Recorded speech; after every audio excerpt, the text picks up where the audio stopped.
আমরা যদি সকলেই যদি একই বংশোদ্ভূত হতাম, সকলেই যদি একই দেশের নাগরিক হতাম, একই দেশের যদি মানুষ হইতাম, একই চেহারার অধিকারী হইতাম, মানুষ কিভাবে একে অপরকে চিনত? চেনার কোনো উপায় ছিল বলেন? এই যে অনেক দুই ভাই যমজ হয়, তাতেই তাদেরকে চিনতে কি হয়ে যায়? কষ্ট হয়ে যায়, তাদেরকে বিচার করা যায় না। আবার সকলের যদি একই ভাষা হয়ে যায়, তারপরেও কিন্তু তাদেরকে চেনা যায় না অনেক সময়।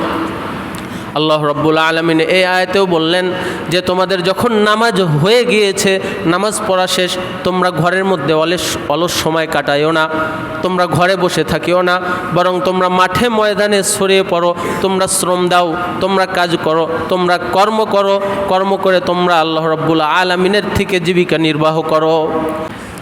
আজকের এই দিনে এই পৃথিবীর আনাচে কানাচে যত শ্রমজীবী ভাইরা আছেন, যত শ্রমজীবী মানুষ আছেন, তাদেরকে স্মরণ করা হয়, তাদেরকে গুরুত্ব দেওয়া হয়, তাদের প্রতি ভালোবাসা জ্ঞাপন করা হয়।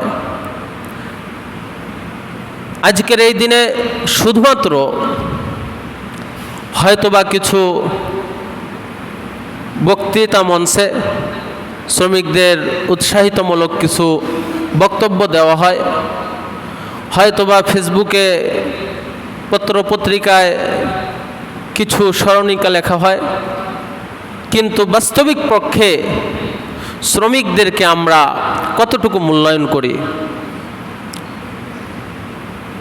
শ্রমিকদের জন্য আমাদের আলাদা দিবস কেন থাকতে হবে? আমাদের প্রত্যেকটা দিনেই তো শ্রমিকদের প্রতি আমাদের ভালোবাসা, আমাদের আন্তরিকতা, আমাদের মহাব্বত থাকতে হবে, কি বলেন? আল্লাহ রাব্বুল আলামিন এই পৃথিবীতে অনেক মানুষ পাঠিয়েছেন। সব ধরনের মানুষকে আল্লাহ রাব্বুল আলামিন একই রকমভাবে সৃষ্টি করেন নাই। সকলের পেশা ভিন্ন ভিন্ন। সকলের পেশা যদি একই পেশা থাকতো, তাহলে এই পৃথিবীর নিজাম, এই পৃথিবীর সিস্টেম, এই পৃথিবীর ধারাবাহিকতা কোনো কিছুই ঠিক থাকতো না।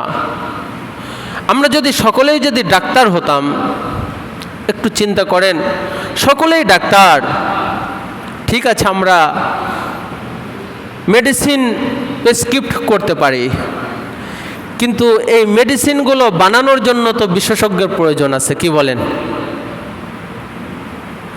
এখন সকলেই যদি আবার ইঞ্জিনিয়ার হয়ে যায়, যে সকলে মেডিসিন বানানোর যে কলকারখানা ইত্যাদি বানাইল, এর মধ্যেও তো কিছু মানুষের প্যাকেজিংয়ের কাজ করতে হবে, বিভিন্ন কাজকর্ম করতে হবে, কারা করবে? এই জন্য আল্লাহ রাব্বুল আলামিন এই পৃথিবীতে নানা ধরনের মানুষকে নানা ধরনের পেশা দিয়ে এই পৃথিবীতে পাঠিয়েছেন, এই দুনিয়ার বুকে পাঠিয়েছেন। শ্রমিক তারা কোনো অবহেলার পাত্র নয়, বরং শ্রমিক এবং মালিক তাদের মধ্যে কোনো তারতম্য নাই। মানুষ একাকীভাবে কখনোই স্বয়ংসম্পূর্ণ নয়, বরং মানুষ সামাজিক জীব হিসেবে একে অপরের প্রতি কোনো না কোনোভাবে মুখাপেক্ষী, কি বলেন? মানুষ একে অপরের প্রতি কোনো না কোনোভাবে মুখাপেক্ষী। কোনো মানুষই স্বয়ংসম্পূর্ণ নয়। তাহলে শ্রমিক এবং মালিকের মধ্যে কেন এত তারতম্য? আজ শ্রমিকদেরকে কেন অবহেলার পাত্র বানিয়ে রাখা হয়? শ্রমিকদের কেন হেয় প্রতিপন্ন করা হয়? শ্রমিকদের কেন ছোট নজরে দেখা হয়? কেন তাদেরকে অবহেলা করা হয়? কেন তাদেরকে ঠকানো হয়? কেন তাদেরকে সমাজে মূল্যায়ন করা হয় না?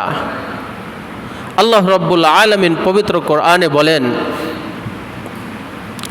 ইয়া আইয়ুহান নাসু ইন্না خلقناكم من ذكر وأنثى وجعلناكم شعوبا وقبائل لتعارفوا إن أكرمكم عند الله أتقاكم إن الله عليم خبير আল্লাহ রাব্বুল আলামিন বলেন, নিশ্চয় আমি মানুষকে একজন পুরুষ এবং একজন মহিলা থেকে সৃষ্টি করেছি, অর্থাৎ আদম এবং হাওয়া আলাইহিস সালাতু ওয়াস সালাম থেকে মানুষকে সৃষ্টি করেছি। وَجَعَلْنَاكُمْ شُعُوبًا وَقَبَائِلَ لِتَعَارَفُوا অতঃপর আমি মানুষকে বিভিন্ন গোত্র, বিভিন্ন বংশ, বিভিন্ন জাতের মধ্যে তারতম্য করেছি, বিভিন্ন জাতি গোষ্ঠীতে মানুষকে বানিয়েছি। লিতাআরাফু যাতে করে মানুষ একে অপরকে চিনতে সহজ হয়ে যায়। সুবহানাল্লাহ। একটু চিন্তা করেন, আমরা যদি সকলেই যদি একই বংশোদ্ভূত হতাম, সকলেই যদি একই দেশের নাগরিক হতাম, একই দেশের যদি মানুষ হইতাম, একই চেহারার অধিকারী হইতাম, মানুষ কিভাবে একে অপরকে চিনত? চেনার কোনো উপায় ছিল বলেন? এই যে অনেক দুই ভাই যমজ হয়, তাতেই তাদেরকে চিনতে কি হয়ে যায়? কষ্ট হয়ে যায়, তাদেরকে বিচার করা যায় না। আবার সকলের যদি একই ভাষা হয়ে যায়, তারপরেও কিন্তু তাদেরকে চেনা যায় না অনেক সময়। তো এই জন্য আল্লাহ রাব্বুল আলামিন তিনি নিজে পবিত্র কোরআনে বলতেছেন যে আমি তো মানুষকে সৃষ্টি করেছি একজন পুরুষ এবং একজন মহিলা থেকেই, অতঃপর আমি তাদেরকে বিভিন্ন জাতিগোষ্ঠীতে বিভক্ত করেছি, শ্রেণীবিন্যাস করেছি, বিভিন্ন জাতিগোষ্ঠীর মধ্যে আমি বানিয়েছি। এর একমাত্র কারণ লিতাআরাফু, যাতে করে মানুষ খুব সহজেই একে অপরকে চিনতে পারে। কিন্তু আমার কাছে পছন্দনীয়, আমার কাছে ভালোবাসার পাত্র তারাই, ইন্না আকরামাকুম ইনদাল্লাহি আতকাকুম, আমার কাছে আল্লাহ তাআলার কাছে উত্তম বা সর্বদা সর্বাবস্থায় সর্বোচ্চ মর্যাদাবান ব্যক্তি হলো তারা, ইনদাল্লাহি আতকাকুম, যারা বেশি তাকওয়াবান। সুবহানাল্লাহ। আল্লাহ রাব্বুল আলামিনের নিকট কে মালিক, কে শ্রমিক, কে কৃষিকাজ করে, কে জেলে, কে মাছ ধরে, কে চাকরিজীবী, কে অফিসের বস আর কে অফিসের কর্মচারী, আল্লাহ রাব্বুল আলামিন এর মধ্যে কোনো তারতম্য করেন না। আল্লাহ রাব্বুল আলামিনের নিকট সবচাইতে উত্তম ব্যক্তি, সবচাইতে মর্যাদাবান ব্যক্তি ওই ব্যক্তি যে আল্লাহ রাব্বুল আলামিনের নিকট বেশি তাকওয়াবান। ইন্নাল্লাহা আলিমুন খবীর, নিশ্চয় আল্লাহ রাব্বুল আলামিন সব কিছু জানেন এবং সব কিছুর ক্ষমতা রাখেন, খবর রাখেন। এজন্য প্রিয় ভাইরা আমার,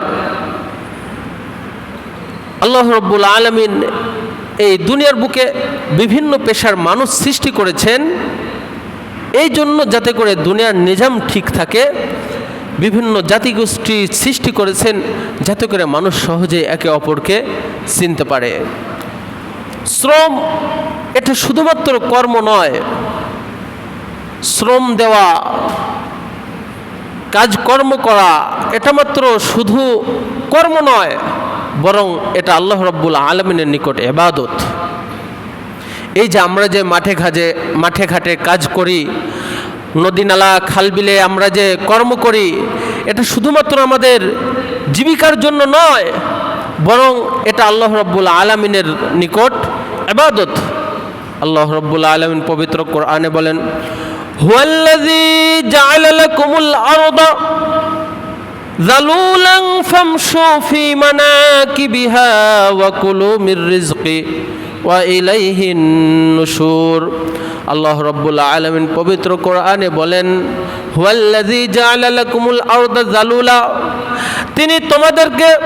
তিনি তোমাদের জন্যই পৃথিবীকে আনুগত করে দিয়েছে। ফামশু ফি মানাকিবিহা, যাতে করে তোমরা পৃথিবীতে বিচরণ করতে পারো। ওয়া কুলু মির রিজকি, এবং তার থেকে তোমরা আহার করতে পারো, খেতে পারো। আল্লাহ রাব্বুল আলামিন এই পৃথিবীকে মানুষের জন্য আনুগত করে দিয়েছেন, যাতে করে মানুষ এই পৃথিবীর মধ্যে বিচরণ করতে পারে, ঘুরতে পারে, ওয়াকুলু মির রিজকি, এবং এই পৃথিবী থেকে তারা আহার গ্রহণ করতে পারে, খেতে পারে। এটা কার কথা? আল্লাহ রাব্বুল আলামিনের কথা। ওয়া ইলাইহিন নুশুর, অতঃপর মানুষ আবার তাতেই প্রত্যাবর্তন করবে, তার দিকেই ফিরে যাবে, আল্লাহ তাআলার দিকেই ফিরে যাবে। তাহলে আল্লাহ রাব্বুল আলামিন আমাদেরকেও সৃষ্টি করেছেন, এই পৃথিবীকেও সৃষ্টি করেছেন, এই পৃথিবীকে অতঃপর মানুষের আনুগত করে দিয়েছেন, যাতে করে মানুষ এই পৃথিবীর মধ্যে থেকে জীবিকা নির্বাহ করতে পারে, জীবিকা অন্বেষণ করতে পারে। আল্লাহ রাব্বুল আলামিন অপর আয়াতে বলেন, ফাইযা কুদিয়াতিস সালাতু ফান্তাশিরু ফিল আরদি ওয়াবতাগু মিন ফাদলিল্লাহ ওয়াযকুরুল্লাহা কাসীরান লাআল্লাকুম তুফলিহুন। ফাইযা কুদিয়াতিস সালাতু, যখন তোমাদের নামাজ আদায় করে হয়ে যায়, ফান্তাশিরু ফিল আরদ, তখন তোমরা জমিনে ছড়ায় ছিটিয়ে পড়ো, ওয়াবতাগু মিন ফাদলিল্লাহ, এবং তোমরা আল্লাহ রাব্বুল আলামিনের অনুগ্রহ অন্বেষণ করতে থাকো, অর্থাৎ জীবিকা নির্বাহ করতে থাকো। ওয়াযকুরুল্লাহা কাসীরান লাআল্লাকুম তুফলিহুন। আল্লাহ রাব্বুল আলামিন এই আয়াতেও বললেন যে তোমাদের যখন নামাজ হয়ে গিয়েছে, নামাজ পড়া শেষ, তোমরা ঘরের মধ্যে অলস সময় কাটাইও না, তোমরা ঘরে বসে থাকিও না, বরং তোমরা মাঠে ময়দানে ছড়িয়ে পড়ো, তোমরা শ্রম দাও, তোমরা কাজ করো, তোমরা কর্ম করে তোমরা আল্লাহ রাব্বুল আলামিনের থেকে জীবিকা নির্বাহ করো। আল্লাহ রাসূল সাল্লাল্লাহু আলাইহি ওয়াসাল্লাম, যিনি ছিলেন মানবতার মুক্তির দিশারি, সেই জনাবে মুহাম্মদুর রাসূলুল্লাহ সাল্লাল্লাহু আলাইহি ওয়াসাল্লাম বলেন, তলাবু কাসবুল হালালি ফারিদাতুন বা'দাল ফারিদা, অর্থাৎ হালাল উপার্জন করাও অন্যান্য ফরজ ইবাদত করার পরে অন্যতম ফরজ। অন্যান্য ফরজ বিধানগুলো মান্য করার পরে হালাল উপার্জন করাটাও ফরজ। তাহলে এই দুইটা কোরআনের আয়াত বললাম, হাদিস বললাম, এর থেকে প্রতীয়মান হয় যে শ্রম বা কর্ম শুধুমাত্র এটা আমাদের জীবিকা নির্বাহের জন্যই নয়, বরং এটা আল্লাহ তাআলার নির্দেশ, আর আল্লাহ রাব্বুল আলামিনের নির্দেশ মান্য করাটা বান্দার জন্য ফরজ, আর আল্লাহ তাআলার নির্দেশ মান্য করাটাই ইবাদত। কি বলেন? আল্লাহ রাব্বুল আলামিন আমাদেরকে যে বিধিবিধান দিয়েছেন সেগুলো মান্য করাটাই ইবাদত। তো আল্লাহ রাব্বুল আলামিন আমাদেরকে শ্রম দেওয়ার জন্য নির্দেশ দিয়েছেন যে তোমরা অলস সময় পার করিও না। আমাদের মুখে একটা প্রবাদ বাক্য আছে যে নবীজির শিক্ষা করিও না ভিক্ষা। তো শ্রম দিতে হবে, কাজকর্ম করতে হবে, মানুষের নিকট হাত পাতা যাবে না। আল্লাহ রাসূল সাল্লাল্লাহু আলাইহি ওয়াসাল্লাম বলেন, আল ইয়াদুল উলিয়া খায়রুম মিনাল ইয়াদুস সুফলা, মিনাল ইয়াদিস সুফলা, যে দেওয়ার হাত গ্রহীতার হাত থেকে উত্তম, যে দিবে তার হাত উত্তম, যে গ্রহণ করবে তার হাত থেকে। হযরত আনাস ইবনে মালিক রাদিয়াল্লাহু তাআলা আনহু থেকে বর্ণিত, আনাস ইবনে মালিক রাদিয়াল্লাহু তাআলা আনহুর গোত্রের একজন ব্যক্তি আল্লাহ রাসূল সাল্লাল্লাহু আলাইহি ওয়াসাল্লামের দরবারে উপস্থিত হয়ে বলেন, ইয়া রাসূলুল্লাহ, ইয়া হাবিবাল্লাহ, আমার ঘরে কোনো খাবারের ব্যবস্থা নাই, আমাকে কিছু খাবার দেন, আমার পরিবার অনাহারে। আল্লাহ রাসূল সাল্লাল্লাহু আলাইহি ওয়াসাল্লাম ওই ব্যক্তিকে জিজ্ঞাসা করলেন, তোমার ঘরে কি কোনো কিছুই নাই? তোমার ঘরে কি আছে আমাকে বলো। সাহাবী বলল, ইয়া রাসূলুল্লাহ, আমার ঘরে একটা ছিঁড়া কম্বল আছে। আল্লাহ রাসূল বললেন, আর কি আছে? বলেন, আর একটা কাঠের পেয়ালা আছে, যে পেয়ালাতে আমরা পানি পান করি। আল্লাহ রাসূল সাল্লাল্লাহু আলাইহি ওয়াসাল্লাম বললেন, যাও তুমি তোমার ওই ছিঁড়া কম্বল আর কাঠের পেয়ালাটা আমার দরবারে উপস্থিত করো। সাহাবী সিরা কম্বল আর কাঠের পেয়ালা নিয়ে আল্লাহ রসুল সাল্লাল্লাহু আলাইহি ওয়াসাল্লামের দরবারে হাজির। আল্লাহ রসুল সাল্লাল্লাহু আলাইহি ওয়াসাল্লাম তার হাত মুবারক দ্বারা ওই দুটি জিনিস উঁচু করলেন এবং বললেন, তোমাদের মধ্য থেকে কে আছো যে এই দুটি বস্তু ক্রয় করবে? এক সাহাবী বলল, ইয়া রাসূলুল্লাহ, আমি 1 দিরহামের মাধ্যমে আমি এই জিনিসটি ক্রয় করতে পারি। আল্লাহ রসুল সাল্লাল্লাহু আলাইহি ওয়াসাল্লাম বললেন, এর চাইতে বেশি দিয়ে কি কেউ ক্রয় করতে রাজি আছো কিনা? এর চাইতে বেশি দিয়ে কেউ ক্রয় করবে কিনা? আর একজন সাহাবী বলল, ইয়া রাসূলুল্লাহ, আমি 2 দিরহাম দিতে রাজি আছি। আল্লাহ রসুল সাল্লাল্লাহু আলাইহি ওয়াসাল্লাম 2 দিরহামের মাধ্যমে তার ওই সিরা কম্বল এবং কাঠের পেয়ালাটি বিক্রি করে দিল। ওই সাহাবীকে ডাকলেন, তুমি আমার দিকে আসো। এই যে 2 দিরহাম, এই 2 দিরহামের মধ্য থেকে 1 দিরহাম দিয়ে তুমি তোমার পরিবারের জন্য খাদ্য ক্রয় করবা, আর আরেক দিরহাম দিয়ে একটি কুঠার ক্রয় করে আমার দরবারে উপস্থিত হইবা। সাহাবী 1 দিরহাম দিয়ে পরিবারের জন্য খাদ্য কিনে নিয়ে গেল, আর 1 দিরহাম দিয়ে কুঠার ক্রয় করে আল্লাহ রসুল সাল্লাল্লাহু আলাইহি ওয়াসাল্লামের দরবারে উপস্থিত হলে রাসূলুল্লাহ সাল্লাল্লাহু আলাইহি ওয়াসাল্লাম নিজ হাতে ওই কুঠারের হাতুলি বানাই দিলেন এবং বললেন, যাও তুমি এখন বনে গিয়ে এই কুঠার দ্বারা কাঠ কেটে এই কাঠ বাজারে বিক্রি করে তুমি পরিবারের জন্য আহার জোগাড় করবা। তোমাকে যেন আমি এই ভিক্ষাবৃত্তি করতে আর কখনোই যেন আমার দরবারে আসতে না দেখি। ওই ব্যক্তি কুঠার দিয়ে বন থেকে কাঠ সংগ্রহ করে কাঠ কেটে বাজারে বিক্রি করলো। 15 দিন পর আল্লাহ রসুল সাল্লাল্লাহু আলাইহি ওয়াসাল্লামের দরবারে হাজির হলেন। তখন ওই ব্যক্তি 10 দিরহামের মালিক। সুবহানাল্লাহ। তাহলে যেই ব্যক্তি 2 দিরহামের মধ্যে থেকে 1 দিরহাম দিয়ে কি করেছিলেন? পরিবারের জন্য খাদ্য ক্রয় করেছিলেন, আর 1 দিরহাম দ্বারা কুঠার ক্রয় করেছিলেন। 15 দিনের ব্যবধানে ওই ব্যক্তির নিকট কয় দিরহাম হয়ে গিয়েছে? 10 দিরহাম। সে যদি ওই ভিক্ষাবৃত্তি করত, আল্লাহ রসুল সাল্লাল্লাহু আলাইহি ওয়াসাল্লাম যদি তাকে তৎক্ষণাৎ যদি কোনো খাবার দিয়ে দিত, ওই ব্যক্তি কি 15 দিন পর 10 দিরহামের মালিক হতে পারতো না। এই জন্য প্রিয় ভাইরা আমার, আমরা বর্তমানে অনেকেই আছি ভিক্ষার মতো পেশাকে আমরা বেছে নিয়েছি। আমরা ভিক্ষা করাকে নিজেদের পেশা বানিয়ে নিয়েছি। আমরা বিভিন্ন হাট বাজারে অনেক জায়গায় আমরা দেখে থাকি, একদম জোয়ান মানুষ, সে চাইলেই সে কাজকর্ম করতে পারে, অথচ সে ভিক্ষা করতেছে। অথচ সে কী করতেছে? ভিক্ষা করতেছে। কারণ ভিক্ষা করতে তো কোনো ইনভেস্ট করতে হয় না, কোনো কষ্ট করতে হয় না, শুধু মানুষের সামনে হাত পাতলেই হয়ে যায়। আল্লাহ রসুল সাল্লাল্লাহু আলাইহি ওয়াসাল্লামের দরবারে আর একজন ব্যক্তি উপস্থিত হলেন। ইয়া রাসূলুল্লাহ, আমি ঋণগ্রস্ত হয়ে পড়েছি, আমার থেকে কিছু সাহায্য করুন যাতে করে আমি ঋণ পরিশোধ করতে পারি। আল্লাহ রসুল সাল্লাল্লাহু আলাইহি ওয়াসাল্লাম বললেন, তুমি আমার দরবারে বসে থাকো, দেখি কোনো জাকাতের সম্পদ আমার দরবারে উপস্থিত হয় কিনা। যদি জাকাতের সম্পদ এসে যায়, এই জাকাতের সম্পদ থেকে তোমার ঋণ পরিশোধ করার জন্য আমি তোমাকে কিছু দিয়ে দিব। লোকটি বসে আছে। আল্লাহ রসুল সাল্লাল্লাহু আলাইহি ওয়াসাল্লাম তখন তাকে উদ্দেশ্য করলে বললেন, তুমি কি জানো যে ভিক্ষাবৃত্তি করার কারো নিকট হাত পাতা শুধুমাত্র 3 শ্রেণীর লোকদের জন্য এটা জায়েজ, এটা হালাল, আর এর বাইরে যারা আছে তার জন্য তা হারাম হবে, না জায়েজ হবে। 1 শ্রেণীর লোক হলো একদম ফকির, যে নিষ্ঠ, যার নিকট কোনো কিছুই নাই, যার চলার মতো কোনো পথ নাই, পন্থা নাই, ওই ব্যক্তি কারো নিকট সাহায্য চাইতে পারবে।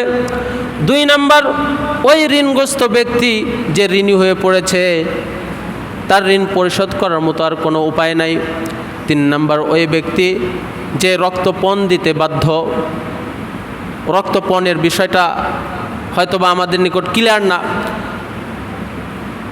রক্তপণ দিতে অনেক টাকা পয়সার প্রয়োজন হয়, এটা ভিন্ন বিষয়, এ বিষয়ে আলোচনা নয়। যে রক্তপণ দিতে যারা অপারগ, তারাও অন্যের নিকট হাত পাততে পারবে। এই 3 শ্রেণীর ব্যক্তি ব্যতীত অপর কোনো ব্যক্তি কারো নিকট হাত পাতা জায়েজ নেই।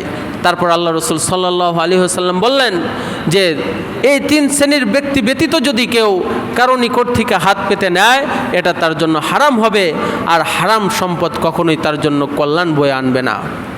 এই জন্য প্রিয় ভাইয়েরা আমার, আজ 1 মে বিশ্ব শ্রম দিবস, শ্রমিক দিবস। এই দিবসকে আমরা সম্মান জানাই, আমরা শ্রমিকদেরকে সম্মান জানাই, শ্রমিকদের প্রতি ভালোবাসা জানাই। এখন আসেন, শ্রমিকদের এবং মালিকদের কিছু দায়িত্ব কর্তব্য আছে কি নাই? অনেক দায়িত্ব কর্তব্য রয়েছে। মালিকদের অনেক দায়িত্ব ও কর্তব্য আছে শ্রমিকদের প্রতি। এই দায়িত্ব কর্তব্যের মধ্য থেকে 1 নম্বর দায়িত্ব কর্তব্য হলো শ্রমিকদের সাথে ইনসাফ বজায় রাখা। আল্লাহ রাব্বুল আলামিন পবিত্র কোরআনে বলেন, ইন্নাল্লাহা ইয়া'মুরু বিল আদলি ওয়াল ইহসান ওয়া ইতা'i যিল কুরবা ওয়া ইয়ানহা আনিল ফাহশাই ওয়াল মুনকারি ওয়াল বাগয়। আল্লাহ রাব্বুল আলামিন বলেন, নিশ্চয়ই আল্লাহ ইনসাফ, দয়া এবং আত্মীয় স্বজনকে তাদের হক প্রদানের হুকুম দেন, আর অশ্লীলতা, মন্দ কাজ ও জুলুম করতে নিষেধ করেন। এই যে ইন্নাল্লাহা ইয়া'মুরু বিল আদলি ওয়াল ইহসান, আল্লাহ রাব্বুল আলামিন আমাদেরকে আদল এবং ইনসাফের নির্দেশ দিতেছেন। এটা সবার ক্ষেত্রে, বিশেষ করে মালিকদেরকে, শ্রমিকদের ক্ষেত্রে তার যতটুকু প্রাপ্য, তার প্রাপ্য তাকে বুঝিয়ে দিতে হবে। তাকে যতটুকু পরিশ্রম করানো ততটুকুই তার থেকে আমার নিতে হবে, এর বেশি করা যাবে না। ইন্নাল্লাহা ইয়া'মুরুকুম আন তুআদ্দুল আমানাতি ইলা আহলিহা। আল্লাহ রাব্বুল আলামিন অপর আয়াতে বলেন, ইন্নাল্লাহা ইয়া'মুরুকুম আন তুআদ্দুল আমানাতি ইলা আহলিহা। আল্লাহ রাব্বুল আলামিন তোমাদেরকে নির্দেশ প্রদান করেন যে তাদের আমানত তাদের নিকট পৌঁছায় দাও, ফেরত দিয়ে দাও। শ্রমিকদের যে আমানত, শ্রমিকদের যে পারিশ্রমিক, এটা আল্লাহ রসুল সাল্লাল্লাহু আলাইহি ওয়াসাল্লাম এক হাদিসে বলেন যে শ্রমিকের শরীরের ঘাম শুকানোর পূর্বেই তার পাওনা পরিশোধ করে দিতে হবে। কিন্তু বর্তমানে দেখা যায়, বা সেই জাহিলিয়াতের যুগেও দেখা গিয়েছে যে আমরা অনেক শ্রমিককে আমরা অনেক খাটিয়ে নেই, কিন্তু দিন শেষে তার পাওনা টাকা দিতে আমরা গড়িমসি করি। অনেক কোম্পানিতে দেখা গেছে বেতন দেওয়ার কথা 3 তারিখ, তারা 3 তারিখে বেতন না দিয়ে তারা 10 তারিখ 15 তারিখ করে ফেলতেছে। কি করতেছে? এই যে 10 দিন 15 দিন তারা ব্যাংকে টাকা রেখে ওই টাকা থেকে তারা টাকা খেয়ে তারপরে শ্রমিকদের পারিশ্রমিক দিয়ে দিচ্ছে। কিন্তু এটা কি আসলে আদৌ আমাদের জন্য বৈধ কিনা? যারা সৎ মালিক, যারা ইনসাফগার মালিক, আল্লাহ রাব্বুল আলামিন তাদের দোয়া কবুল করেন। যারা সৎ মালিক, যারা শ্রমিকদের মূল্য, শ্রমিকদের পারিশ্রমিক যথাসময়ে পৌঁছায় দেয়, যথাসময়ে পরিশোধ করে দেন, আল্লাহ রাব্বুল আলামিন তাদের দোয়া কবুল করে থাকেন। একটি ঘটনা শুনলে আপনারা বুঝতে পারবেন। বুখারী শরীফে এই ঘটনাটি এসেছে। হযরত আব্দুল্লাহ ইবনে উযাইর রাদিয়াল্লাহু তাআলা আনহু থেকে বর্ণিত, তিনি বলেন যে তোমাদের পূর্বের যুগে 3 জন ব্যক্তি রাস্তা দিয়ে চলতেছিল। চলতে চলতে হঠাৎ বৃষ্টি এসে পড়ল। বৃষ্টি আসার কারণে ওই 3 জন ব্যক্তি একটি গুহায় আশ্রয় নেয়। গুহায় আশ্রয় নিতেই ওই গুহার মুখটা একটি বিশাল পাথর দ্বারা আটকে যায়। ওই গুহার মুখটা আটকে যায়। তখন তারা হতাশ হয়ে পড়ে, আমরা কিভাবে বের হব? তখন তারা বলল যে আমাদের মধ্যে যদি কোনো সততা, কোনো সত্যতা যদি বেঁচে থাকে, এই সততা এবং সত্যতার মাধ্যমে আল্লাহ রাব্বুল আলামিন আমাদেরকে এই কঠিন বিপদ থেকে আমাদেরকে মুক্তি দিতে পারেন, আমাদেরকে হেফাজত করতে পারেন।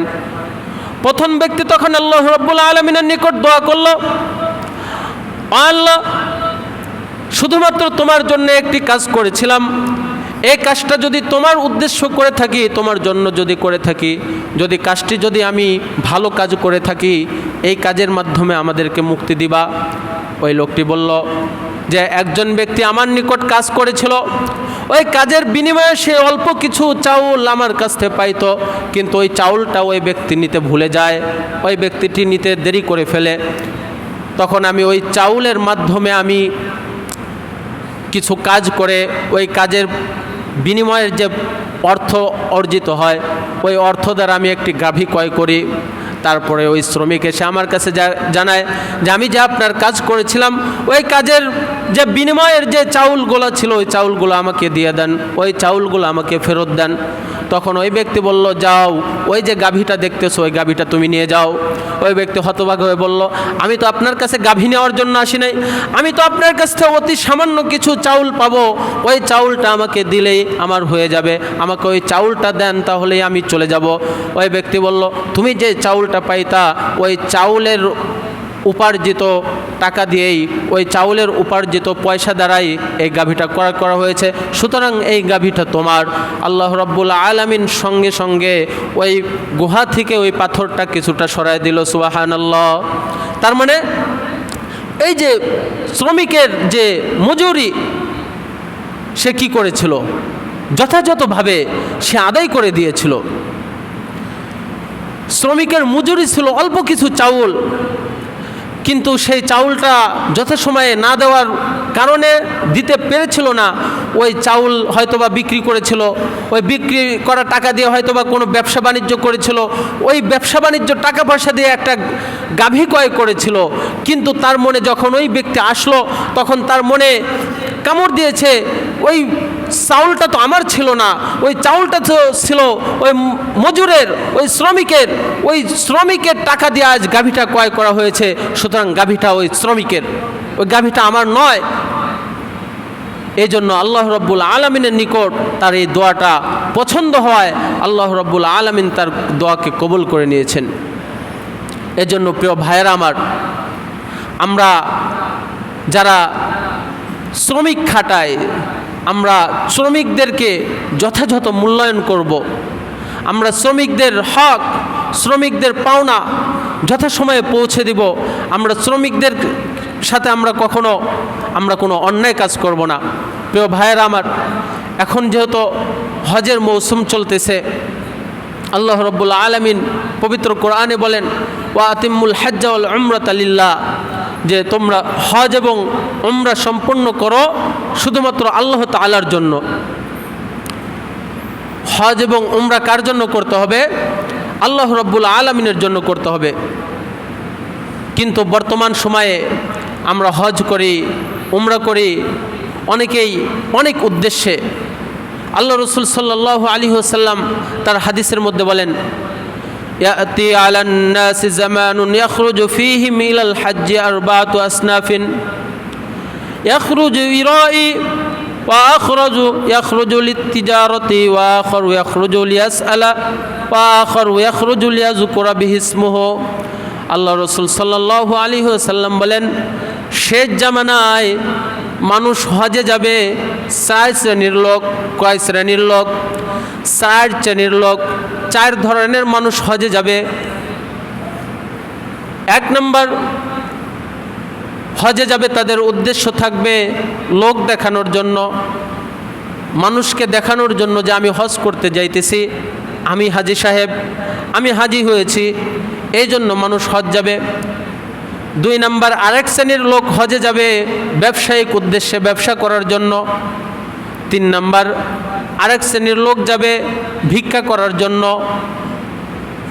আর চার নম্বর, আরেক শ্রেণীর মানুষ হজে যাবে তাদের নাম ফুটানোর জন্য, তাদের নাম মানুষের কাছে প্রকাশ করার জন্য। অন্যান্য বর্ণনায় আছে, আল্লাহ রাসূল সাল্লাল্লাহু আলাইহি ওয়াসাল্লাম বলেন, ধনীরা তারা হজে যাবে বেড়ানোর জন্য, ঘোরার জন্য, সফরের জন্য। যেমন বিভিন্ন দেশে সফরে যায়, ট্যুরে যায়, তারা এই হজেও যাবে ট্যুরের মতো, যে আমি গেলাম, আমি একটু মক্কা মদিনা দেখে আসলাম, ঘুরে আসলাম, এই জন্য ধনীরা হজে যাবে। আর যারা মধ্যবিত্ত তারা হজে যাবে ব্যবসায়ী উদ্দেশ্যে। বর্তমানেও হচ্ছে, অনেকেই উমরা করতে যাচ্ছে তাদের উদ্দেশ্য ওখানে গিয়ে তারা খোঁজ খবর নেবে কোন পণ্যটা ওখান থেকে কি করে সরবরাহ করে বাংলাদেশে বিক্রি করলে আমরা লাভবান হতে পারবো। এই উদ্দেশ্য অনেকে কি করতে যায়, উমরা করতে যায়। আরেক শ্রেণীর লোকেরা যায় হজ করতে যায় ভিক্ষা করার জন্য। অনেকেই যায়, অনেক দেশের মানুষ গিয়ে ওখানে কি করে, ফকিরের ভেষ ধরে ওখানে ভিক্ষা করে। আমরা উমরা করতে যাচ্ছি, খরচ হচ্ছে 1 লক্ষ টাকা, কিন্তু ওখানে গিয়ে যদি আমি কোনো মতো যদি একটু জায়গায় যদি আমি একটু নিচের দিকে তাকায় যদি একটু চোখে পানি পানি নিয়ে যদি আমি হাত বাড়াই, আমার দেখা যাবে যে 15 দিন আমার কামাই হয়ে যাবে 4 লাখ 5 লাখ টাকা, তাহলে তো আমার লস নাই। আর আরেক শ্রেণীর লোক যায় তারা মানুষদেরকে দেখানোর জন্য যে আমরা হাজী সাহেব। বর্তমান যুগেও কিন্তু এমন হয়ে থাকে, কিন্তু আল্লাহ রাব্বুল আলামিন বলেন যে ওয়াতিমুল হাজ্জা ওয়াল উমরাতা লিল্লাহ, তোমরা হজ এবং উমরা করো শুধুমাত্র আমার জন্য, আমাকে সন্তুষ্টির জন্য। এজন্য প্রিয় ভাইয়েরা আমার, এখন হজের মৌসুম চলতেছে। আল্লাহ রাব্বুল আলামিন যাদের সামর্থ্য দিয়েছেন তারা শুধুমাত্র আল্লাহ রাব্বুল আলামিনকে রাজি খুশি করার জন্য হজে যাওয়ার তৌফিক দান করুন। সকল বলি আমিন। ওয়া আখিরু দাওয়ানা আনিল হামদুলিল্লাহি রাব্বিল আলামিন।